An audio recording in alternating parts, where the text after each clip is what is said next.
Hi అండి, welcome to our food kadai channel. ఈరోజు మన రెసిపీ ఎగ్ మసాలా అండి. దాన్ని చూసే ముందు మీరు ఫస్ట్ టైం మా ఛానల్ని చూస్తున్నట్టయితే సబ్స్క్రైబ్ అవ్వండి, వీడియోని లైక్ చేయండి, మీ ఫ్రెండ్స్కి షేర్ చేయండి. మా నోటిఫికేషన్ కోసం పక్కన ఉన్న బెల్ ఐకాన్ని క్లిక్ చేయడం మర్చిపోకండి. ఇప్పుడు మనం రెసిపీలోకి వెళ్ళిపోదామండి. ఎగ్స్ తీసుకొని మనం ముందు వీటిని బాయిల్ చేసుకోవాలి. ఇది చాలా ఈజీ రెసిపీ. బ్యాచిలర్స్ కానీ మన ఇంట్లో ఈజీగా అయిపోవడానికి కూడా టేస్టీగా ఉండే కర్రీ కదండి. ఈ కర్రీ చాలా టేస్టీగా ఉంటుంది, ఒకసారి ట్రై చేయండి. ఈ పక్కన ఎగ్స్ బాయిల్ అవుతుంటాయి, మనము మసాలా తయారు చేసుకుందాం.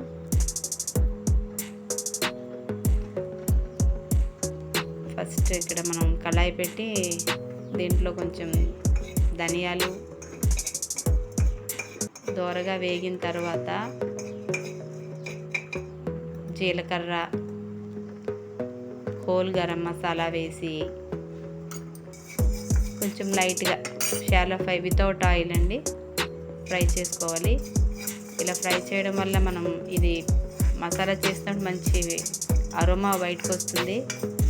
మీరు రెసిపీ చేస్తున్నప్పుడు తప్పకుండా అడుగుతారు ఏం వంట చేస్తున్నారు మీరని. ఇవి ఫ్రై అయిన తర్వాత మనం మిక్సర్ జార్లో అల్లం వెల్లుల్లి, మనం ఫ్రై చేసుకున్న ధనియాలు, జీలకర్ర, హోల్ గరం మసాలాని కొంచెం వాటర్ యాడ్ చేస్తూ పేస్ట్ చేసి పక్కన పెట్టుకోవాలి. తర్వాత 4 ఎగ్స్ కాబట్టి నేనైతే పెద్దవి 3 ఉల్లిపాయలు తీసుకున్నానండి. మీరు ఎగ్స్ క్వాంటిటీ బట్టి మీరు ఉల్లిపాయలు ఎంత మీకు నీడ్ అవుతుందో గ్రేవీ దానికోసం మీరు అరేంజ్ చేసుకోవాలి. ఉల్లిపాయలు నేనైతే పెద్ద 3 తీసుకున్నాను. అవి పేస్ట్ చేసి పక్కన పెట్టుకోవాలి. ఇది ఇప్పుడు మనం ఎగ్స్ బాయిల్ అయిపోయింది. తర్వాత వీటిని కొంచెం ఆయిల్ వేసి బాగా ఫ్రై చేసుకోవాలి. కొంచెం పౌడర్ ఎల్లో మన పసుపు వేసి మంచి కలర్ వచ్చే వరకు, కారం కూడా వేసుకుంటారు, ఉప్పు కూడా వేస్తారు. కాకపోతే నేను ఒక పసుపు మాత్రం వేసి ఫ్రై చేస్తాను. ఇక్కడ మనకు కావాల్సిన పదార్థాలన్నీ పెట్టుకున్నానండి. ఇందులో వీడియోని ఒకటి స్కిప్ అయింది వీడియో. మనకు కొంచెం చింతపండు పులుపు కూడా కావాలి, అది కూడా కొంచెం పక్కన పెట్టుకోవాలి. మనం ఈ పులుపుకి సరిపడా కళాయిలోని ఇప్పుడు మనం అదే కళాయిలోని ఎగ్స్ తీసి ఆయిల్ వేసుకొని, ఇంకా కొంచెం ఆయిల్ వేసుకున్నా బాగుంటుంది. మా ఇంట్లోని తక్కువ ఆయిల్ వాడతాము, అందుకని నేను కొంచెం ఆయిల్ వేసాను. నార్మల్గా అయితే మనం నాన్ వెజ్ ఐటమ్స్ కొంచెం ఆయిల్ ఎక్కువగానే ఉంటేనే బాగుంటుంది. ఆయిల్లో మనం ఈ ఉల్లిపాయ పేస్ట్ వేసి బాగా ఫ్రై అయిన తర్వాత మనము మసాలా ధనియాల పేస్ట్ రెడీ చేసుకున్నాం కదండి, అది కూడా వేసి కొంచెం గోల్డెన్ బ్రౌన్ కలర్ వచ్చే వరకు ఫ్రై చేసుకోవాలి. ఇందులో పచ్చిమిర్చి, కరివేపాకు వేసి జస్ట్ అంతా ఆల్రెడీ మనం మసాలా ఫ్రై చేసాం కాబట్టి ఎక్కువసేపు టైం పట్టదు. ఉప్పు, కారం, చిటికెడు పసుపు కూడా వేసుకున్న ప్రాబ్లం లేదు. వేసుకొని నార్మల్ కారం అయితే కొంచెం పసుపు వేయాలి. మనం ఇది ఆడించుకునే కారం కాబట్టి ఇందులో పసుపు ఉంటుంది కాబట్టి నేను మళ్ళీ ప్రత్యేకించి పసుపు వేయలేదు. లేకపోతే బయట కొన్ని కారం అయితే కొంచెం పసుపు కూడా వేయాలి. కొంచెం ఫ్రై అయిన తర్వాత నేను 3 టమాటాస్ వేసాను. మరీ ఎక్కువ వేస్తే టమాటా ఫ్లేవరే డామినేట్ చేస్తుందండి, కొంచెం తగ్గించి వేయండి టమాటాస్ని. నేను చిన్నవి ఒక 3 వేసాను. అవి కూడా వేసి ఫ్రై అయిన తర్వాత కొంచెం నీరు వేయండి. ఇది ఒక 2 నిమిషాలు మనం ఉడకనివ్వాలి. ఒక 2-3 మినిట్స్ మూత పెట్టి వదిలేస్తే కుక్ అవుతుంది.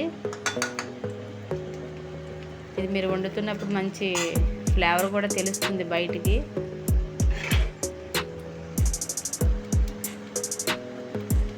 లిడ్ పెట్టి మూత వేయండి. ఎగ్స్ మనం బాయిల్ చేసుకుని ఫ్రై చేసుకున్నాం కదా, వీటికి కొంచెం మనం ఫోర్క్తోని కొంచెం ఇలా కన్నాలు పెట్టుకుంటే మనం గ్రేవీలో వేసినప్పుడు గ్రేవీ పీల్చుకుంటాయి, టేస్ట్గా ఉంటాయి. ఇదిగోండి చూడండి, ఇప్పుడు మనకి మసాలా ఉడికిన తర్వాత ఆయిల్ సెపరేట్ అవుతుంది కదా, ఈ స్టేజ్లో మనం ఎగ్స్ని అందులో వేసేద్దాం. మీరు ఆ రెసిపీని తప్పకుండా లైక్ చేయండి, తప్పకుండా మా ఛానల్ని సబ్స్క్రైబ్ అవ్వండి, మా వీడియోని లైక్ చేయండి.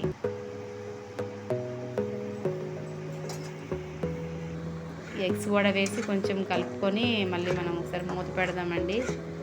మీకు ఇప్పుడు చూస్తుంటేనే ఎంత టేస్ట్గా ఉందో మీకు అర్థమవుతుంది. గ్రేవీ చాలా బాగుంటుంది. కర్రీ రైస్లోకి బాగుంటుంది, చపాతీలో కూడా బాగుంటుంది. ఇది ఒక 3 మినిట్స్ తర్వాత ఎలా అవుతుంది. ఇప్పుడు మనం పక్కనే చింతపండు పులుపు వేసుకుంటే ఇది స్కిప్ చేసినా ప్రాబ్లం లేదు, కానీ చింతపండు కొంచెం వేస్తే కనుక మంచి టేస్ట్ వస్తుంది. మీరు 2 విధాలుగా ట్రై చేయండి, మీకు ఏది సెట్ అవుతుందో థర్డ్ టైం తెలిసిపోతుంది.